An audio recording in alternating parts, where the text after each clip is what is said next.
अस्सलामुअलैकुम dear student, class 9 की bio में आज हम यूनिट 6 एंजाइम में mechanism of enzyme action and factor affect the rate of enzyme action के बारे में पढ़ेंगे। यानी कि आज के लेक्चर में हम पढ़ेंगे कि एंजाइम जो है वो किस मैकेनिज्म से काम करता है, किस तरह से एक एंजाइम जो है वो सबस्ट्रेट को प्रोडक्ट में कन्वर्ट करता है और वो कौन कौन से फैक्टर्स हैं जो कि एंजाइम की एक्टिविटी को अफेक्ट करते हैं। सबसे पहले पढ़ते हैं mechanism of enzyme action. Student, हम पढ़ चुके हैं कि एंजाइम जिस जिस सब्सटेंस पे एक्ट करता है उस सब्सटेंस को कहा जाता है सबस्ट्रेट। ये हमारे पास एक एंजाइम है। अब एंजाइम के जिस साइड पे सबस्ट्रेट अटैच होगा उस साइड को कहा जाता है एक्टिव साइड। ये एंजाइम की क्या है? ये एंजाइम की एक्टिव साइड है। इस एक्टिव साइड पे क्या होंगे? सबस्ट्रेट अटैच होंगे। वो क्या बनाएंगे? वो ES कॉम्प्लेक्स बनाएंगे। ES कॉम्प्लेक्स को एंजाइम सबस्ट्रेट कॉम्प्लेक्स भी कहा जाता है, जिसमें एंजाइम जो है सबस्ट्रेट जो है वो एंजाइम की एक्टिव साइड पे अटैच हो जाते हैं। इसके बाद क्या होता है कि हमारे पास जो सबस्ट्रेट है वो प्रोडक्ट में कन्वर्ट हो जाते हैं और प्रोडक्ट जो है वो एंजाइम से सेपरेट हो जाते हैं। अब किस मैकेनिज्म के थ्रू ये एंजाइम जो है ये इस सबस्ट्रेट को प्रोडक्ट में कन्वर्ट करता है? दो तरह के मॉडल है जो कि एंजाइम की मैकेनिज्म को एक्सप्लेन करने के लिए प्रपोज किए गए थे। एक है लॉक एंड की मॉडल और सेकंड है induce fit model. Lock and की मॉडल को जर्मन केमिस्ट एमिल फिशर ने 1894 में प्रपोज किया था। इस मॉडल के अकॉर्डिंग हमारे पास जो एंजाइम और सबस्ट्रेट होते हैं वो क्या होते हैं? वो एक लॉक एंड की तरह काम करते हैं। यानी कि जिस तरह से एक स्पेसिफिक की जो है वो एक स्पेसिफिक लॉक को खोलता है, इसी तरह एक स्पेसिफिक सबस्ट्रेट के लिए एक स्पेसिफिक एंजाइम होता है। यानी कि एक ही एंजाइम जो है वो तमाम के तमाम सबस्ट्रेट पे एक्ट नहीं करेगा। यानी कि जिस तरह एक ख़ास की जो है वो एक ख़ास एक स्पेसिफिक लॉक को खोलती है, इस तरह हमारे पास एक स्पेसिफिक एंजाइम होता है जो कि एक स्पेसिफिक सबस्ट्रेट पे एक्ट करता है, उसके रिएक्शन को स्पीड अप करता है और उस सबस्ट्रेट को प्रोडक्ट में कन्वर्ट करता है। अब लॉक एंड की मॉडल में क्या होता है? लॉक एंड की मॉडल के मुताबिक एंजाइम की जो एक्टिव साइड होती है वो क्या होती है? वो रिजिड होती है, यानी कि वो सख्त होती है, वो फ्लेक्सिबल होती है, उसमें कोई चेंजेस नहीं आ सकते। ये हमारे पास एक एंजाइम है। एंजाइम की जो एक्टिव साइड है ये क्या है? लॉक एंड की मॉडल के मुताबिक ये रिजिड है, यानी कि इसमें कोई चेंजेस नहीं आएंगे। अब यहाँ पे सिर्फ वही सबस्ट्रेट अटैच होगा जिसकी जो शेप होगी, सबस्ट्रेट की जो शेप होगी वो एंजाइम की एक्टिव साइड के साथ मैच करेगी। अगर इन सबस्ट्रेट की जो शेप है वो एंजाइम के एक्टिव साइड के साथ मैच ना करे तो क्या होगा? वहाँ वो एंजाइम जो है वो उस सबस्ट्रेट पर वर्क नहीं करेगा। तो लॉक एंड की मॉडल के मुताबिक लॉक एंड की मॉडल हमें क्या कहता है कि जो एंजाइम की जो एक्टिव साइड होगी वो रिजिड होगी, सिर्फ वही सबस्ट्रेट जो है इस पर अटैच होंगे जिसकी शेप जो है एंजाइम के एक्टिव साइड के साथ मैच करेगी। एंजाइम जो है वो सबस्ट्रेट के साथ अटैच होकर क्या बनाएगा? एंजाइम सबस्ट्रेट कॉम्प्लेक्स बनाएगा।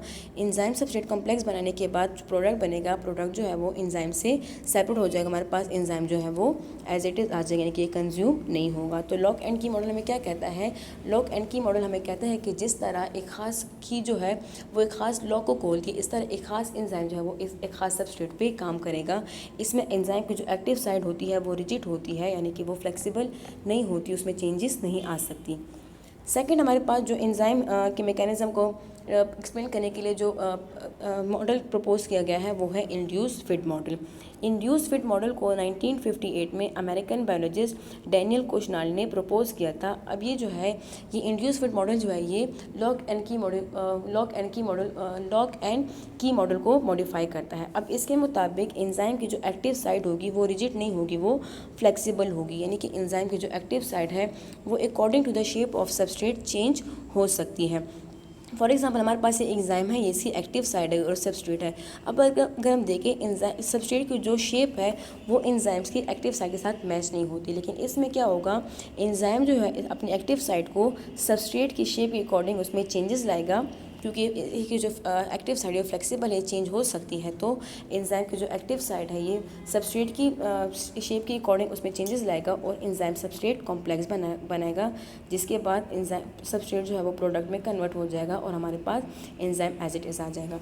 तो ये हमारे पास दो मॉडल हैं, लॉक एंड की model and induce fit model, जो कि एक्सप्लेन करते हैं कि किस तरह से एंजाइम जो है वो प्रोडक्ट बनाता है, किस तरह से वो सबस्ट्रेट को प्रोडक्ट में कन्वर्ट करता है। नेक्स्ट हमारे पास है factors affect the rate of enzyme action, यानी कि वो कौन से फैक्टर हैं जो कि एंजाइम एक्टिविटी को, एंजाइम एक्शन को इफेक्ट करते हैं, उनको डिस्टर्ब करते हैं। हमारे पास तीन फैक्टर्स हैं। एक है इफेक्ट ऑफ टेम्परेचर, सेकंड है effect of pH and third है effect of concentration of substrate. यानी कि हमने देखना है कि टेम्परेचर चेंज करने से एंजाइम की एक्टिविटी पे क्या फ़र्क पड़ता है, पीएच चेंज करने से एंजाइम की एक्टिविटी पे क्या फ़र्क पड़ता है, इस तरह सबस्ट्रेट की जो कंसंट्रेशन है वो बढ़ाने से या कम करने से एंजाइम की एक्टिविटी पे क्या असर पड़ता है। सबसे पहले पढ़ते हैं effect of temperature on enzyme activity, यानी कि टेम्परेचर का एंजाइम की एक्टिविटी पे क्या असर होता है। स्टूडेंट्स, एंजाइम जो होते हैं बहुत ही सेंसिटिव होते हैं, ज़रा सा टेम्परेचर चेंज करने से उनकी एक्टिविटी जो है वो डिस्टर्ब हो जाती है। एंजाइम जो है वो एक ख़ास टेम्परेचर पे मैक्सिमम रेट से वर्क परफॉर्म करते हैं। ऐसे टेम्परेचर को कहा जाता है ऑप्टिमम टेम्परेचर। ऑप्टिमम टेम्परेचर क्या है? The temperature at which enzyme work at maximum rate, यानी जिसमें वो मैक्सिमम रेट से हायर रेट से वो अपना एक्टिविटी परफॉर्म करे, उस टेम्परेचर को कहा जाता है ऑप्टिमम टेम्परेचर। अब हर एंजाइम का जो है ऑप्टिमम टेम्परेचर चेंज होता है, डिफरेंट ऑर्गेनिज्म जो है उनका एवरेज टेम्परेचर चेंज होता है, इसी तरह हर एंजाइम का जो है ऑप्टिमम टेम्परेचर जो है वो चेंज होता है। अब जो ह्यूमन बॉडीज़ है, हमारी बॉडी में का जो एवरेज टेम्परेचर है वो 37 डिग्री सेंटीग्रेड। तो हमारी बॉडी में जितने भी एंजाइम हैं उनका ऑप्टिमम टेम्परेचर क्या है? उनका ऑप्टिमम टेम्परेचर जो है वो 37 डिग्री सेंटीग्रेड है, यानी कि 37 डिग्री सेंटीग्रेड पे एंजाइम की जो एक्टिविटी है वो मैक्सिमम होती है, वो मैक्सिमम रेट से अपनी एक्टिविटी परफॉर्म करते हैं। अब अगर हम 37 डिग्री सेंटीग्रेड से इनका टेम्परेचर बढ़ा दें, हम 40 डिग्री सेंटीग्रेड तक कर दें, 40 डिग्री सेंटीग्रेड से भी बढ़ा दें, तो क्या होगा? एंजाइम जो है वो डीनेचर हो जाएंगे और इनकी एक्टिविटी जो है वो कम हो जाएगी। अब डीनेचर एंजाइम जो है किस तरह से डीनेचर होते हैं? स्टूडेंट्स, जब हम एंजाइम का टेम्परेचर बढ़ाते हैं अबव द ऑप्टिमम टेम्परेचर, तो एंजाइम की जो काइनेटिक एनर्जी होती है वो इंक्रीज़ हो जाती है, यानी कि एंजाइम के जो मॉलिक्यूल है, जो प्रोटीन मॉलिक्यूल है, उनकी काइनेटिक एनर्जी इंक्रीज़ हो जाती है। काइनेटिक एनर्जी इंक्रीज़ होने की वजह से इनके जो मॉलिक्यूल की जो वाइब्रेशन है वो बढ़ जाती है। मॉलिक्यूल की वाइब्रेशन की वजह से हीट प्रोड्यूस होती है, जिस हीट की वजह से एंजाइम की जो शेप है वो ख़राब हो जाती है, यानी कि एंजाइम जो है वो डीनेचर हो जाते हैं। जब एंजाइम डीनेचर हो जाते हैं तो क्या करते हैं? वो अपना वर्क परफॉर्म नहीं कर सकते, यानी कि वो अपनी एक्टिविटी परफॉर्म नहीं कर सकते। इफेक्ट ऑफ टेम्परेचर को हम ग्राफ से भी एक्सप्लेन कर सकते हैं। हमारे पास एक ग्राफ है जिसमें एक्स एक्सिस पे टेम्परेचर को रिप्रेजेंट किया है और वाई एक्सिस पे एंजाइम की एक्टिविटी को रिप्रेजेंट किया गया है। अब हमारे पास फॉर एग्जांपल एक एंजाइम है जिसका ऑप्टिमम टेम्परेचर 40 डिग्री सेंटीग्रेड है, यानी कि वो 40 डिग्री सेंटीग्रेड पे मैक्सिमम रेट से काम करता है। अब जो हम टेम्परेचर बढ़ा रहे हैं, देख सकते हैं हम टेम्परेचर बढ़ा रहे हैं, यानी कि 0 से वो 10 पे आ रहा है, पे 10 से 20, 20 से 30, तो क्या और उसकी एक्टिविटी भी इंक्रीज़ हो रही है, यानी कि एंजाइम की जो रेट ऑफ रिएक्शन है वो भी इंक्रीज़ हो रहा है। अब जब टेम्परेचर हमारे पास 40 डिग्री सेंटीग्रेड पे आया, तो 40 डिग्री सेंटीग्रेड के बाद जब हम मज़ीद टेम्परेचर बढ़ा रहे हैं, तो टेम्परेचर बढ़ रहा है लेकिन रेट ऑफ रिएक्शन क्या है? ये कम हो रहा है। ये हमारे पास ग्राफ जो है ये डाउनवर्ड आ रहा है, इसका मतलब है कि रेट ऑफ रिएक्शन कम हो रहा है। तो हमारे पास ऑप्टिमम टेम्परेचर के बाद जो टेम्परेचर होगा, ऑप्टिमम टेम्परेचर के बाद टेम्परेचर इंक्रीज़ करने से क्या होता है? एंजाइम जो है उसकी एक्टिविटी कम हो जाती है, रेट ऑफ रिएक्शन स्लो हो जाता है, क्योंकि एंजाइम जो है वो डीनेचर हो जाते हैं। सेकेंड हम इफेक्ट पढ़ते हैं, effect of concentration of substrate on the enzyme activity, यानी कि सबस्ट्रेट की कंसनट्रेशन का एंजाइम की एक्टिविटी पे क्या असर होता है। स्टूडेंट, जो हम एंजाइम की सबस्ट्रेट की कंसनट्रेशन बढ़ाते हैं तो क्या होता है? एंजाइम की एक्टिविटी जो है वो इंक्रीज़ होती है, यानी कि एंजाइम का जो रेट ऑफ रिएक्शन है वो इंक्रीज़ होता है। Concentration of substrate increase the rate of reaction.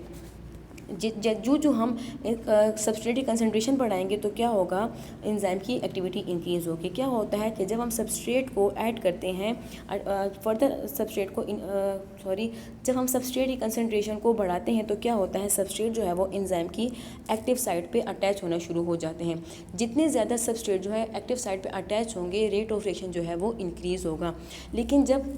लेकिन एक ख़ास हद तक, फॉर एग्जांपल हम मज़ीद कंसनट्रेशन बढ़ा रहे हैं, तो जब हमारे पास एंजाइम की जो एक्टिव साइट होगी जब वो फुली ऑक्यूपाई हो जाए, जब हमारे पास मज़ीद स्पेस जो है वो सबस्ट्रेट के लिए अवेलेबल ना हो, तो उस पॉइंट पे क्या होगा? एंजाइम की एक्टिविटी जो है वो फर्दर इंक्रीज़ नहीं होगी। यानी कि कंसंट्रेशन बढ़ाने से एंजाइम की जो एक्टिविटी है वो इंक्रीज़ होती है, लेकिन एक ख़ास पॉइंट पे, एक ख़ास हद तक। उस पॉइंट को कहा जाता है सैचुरेशन पॉइंट। सैचुरेशन पॉइंट पे क्या होता है कि एंजाइम की जो एक्टिव साइड है वो फुली ऑक्यूपाई हो जाती है, हमारे पास एंजाइम सबस्ट्रेट के लिए मज़ीद स्पेस अवेलेबल नहीं होता कि उस पर अटैच हो जाए, एंजाइम सबस्ट्रेट कम्प्लेक्स बने। तो उस स्टेप पे क्या होगा, उस पॉइंट पे क्या होगा? एंजाइम की एक्टिविटी जो है वो डिक्रीज़ नहीं होगी, लेकिन वो कांस्टेंट रह जाएगी, वो उसी रेट पे काम करेगी। तो क्या होता है, the concentration of substrate increase, the rate of reaction increase. But however, if the concentration of substrate is increased beyond a saturation point, the active site of enzyme are not available and the rate of reaction does not increase more. यानी कि concentration बढ़ाने से enzyme की activity increase होती है, लेकिन एक ख़ास पॉइंट पे, सैचुरेशन पॉइंट पे, जब सैचुरेशन पॉइंट के बाद जो है एंजाइम की, जब हम मज़ीद सबस्ट्रेट को इंक्रीज़ करेंगे तो एंजाइम की एक्टिविटी जो है वो इंक्रीज़ नहीं होगी, वो कांस्टेंट रहेगी। इसके बाद हम पढ़ते हैं इफ़ेक्ट ऑफ पीएच को, effect of pH on the enzyme activity के एंजाइम एक्टिविटी का पीएच पे क्या इफेक्ट होता है। पीएच चेंज करने से उनकी एक्टिविटी जो है वो किस तरह से चेंज होती है। जिस तरह एंजाइम जो है वो सेंसिटिव टू टेम्परेचर होते हैं, इसी तरह एंजाइम जो है वो सेंसिटिव टू पीएच होते हैं। यानी कि कुछ एंजाइम जो है वो हमारे पास एसिडिक मीडियम में अपना एक्शन परफॉर्म करते हैं और कुछ एंजाइम जो है वो बेसिक मीडियम में काम करते हैं। इनका जब हम पीएच चेंज करेंगे तो क्या होगा, इनकी एक्टिविटी डिस्टर्ब होगी। पीएच चेंज करने से भी एंजाइम जो है वो डीनेचर हो जाते हैं। अब वो पीएच जिस पे एंजाइम जो है मैक्सिमम रेट से वर्क परफॉर्म करते हैं, अपनी एक्टिविटी परफॉर्म करते हैं, उस पीएच को कहा जाता है optimum pH. Enzyme work at specific pH called the optimum pH. जिस पीएच पे एंजाइम की एक्टिविटी जो है वो मैक्सिमम हो, उस पीएच को कहा जाता है ऑप्टिमम पीएच। अब हमारे बॉडी में डिफरेंट एंजाइम हैं जो कि डिफरेंट पीएच से काम करते हैं। फॉर एग्जांपल, हमारी बॉडी में, हमारे स्टमक में पेप्सिन एंजाइम मौजूद है जो कि क्या करता है, जो कि प्रोटीन की डाइजेशन करता है। अब ये एंजाइम जो है ये pH 2 पे यानी कि एसिडिक मीडियम में मैक्सिमम रेट से वर्क परफॉर्म करता है। इसलिए हमारे बॉडी में ट्रिप्सिन एंजाइम है जो कि इंटेस्टाइन में मौजूद है, इसका जो ऑप्टिमम पीएच है वो 8 है। ग्राफ में हम देख सकते हैं, हमारे पास ग्राफ है जिसमें एक्स एक्सिस पे हमने पीएच को रिप्रेजेंट किया है और वाई एक्सिस पे हमने एंजाइम की एक्टिविटी को रिप्रेजेंट किया है। हमारे पास एक एंजाइम है जिसका ऑप्टिमम पीएच 8 है, यानी कि हमारे पास ट्रिप्सिन एंजाइम है। अब ट्रिप्सिन एंजाइम के जब हम पीएच इंक्रीज़ करेंगे, फॉर एग्जांपल इनिशियल हमारे पास इसका पीएच 4 है, जब हम टेम्परेचर इंक्रीज़ करेंगे 4 to 8 लाएंगे तो जो ट्रिप्सिन एंजाइम है ये जो है मैक्सिमम रेट से वर्क करेगा, मैक्सिमम रेट से अपनी एक्टिविटी परफॉर्म करेगा। लेकिन जब हम इसका पीएच जो है वो 8 से मज़ीद बढ़ाएंगे, 8 से 9 करेंगे, फिर 10 करेंगे, तो इसकी जो एक्टिविटी है वो डिक्रीज़ होना शुरू हो जाएगा, यानी कि इसका जो रेट ऑफ रिएक्शन है वो कम होना शुरू हो जाएगा। क्यों कम होना शुरू हो जाएगा? क्योंकि इसका जो ऑप्टिमम पीएच है वो 8 है, 8 के बियॉन्ड ये क्या हो जाएगी, ये डीनेचर हो जाएगा। तो स्टूडेंट्स, हमारे पास जो एंजाइम्स हैं ये टेम्परेचर और पीएच के लिए बहुत ही सेंसिटिव होते हैं। ये ऑप्टिमम टेम्परेचर और ऑप्टिमम पीएच पे काम करते हैं। ऑप्टिमम पीएच से अगर टेम्परेचर या पीएच कम हो जाए, इंक्रीज़ हो जाए, तो क्या होगा, वो एंजाइम डीनेचर हो जाएगा, वो अपनी एक्टिविटी परफॉर्म नहीं कर पाएंगे। तो आज हमारा एंजाइम्स का चैप्टर भी कंप्लीट हो गया। नेक्स्ट लेक्चर में इंशाल्लाह यूनिट 7 स्टार्ट करेंगे। शुक्रिया।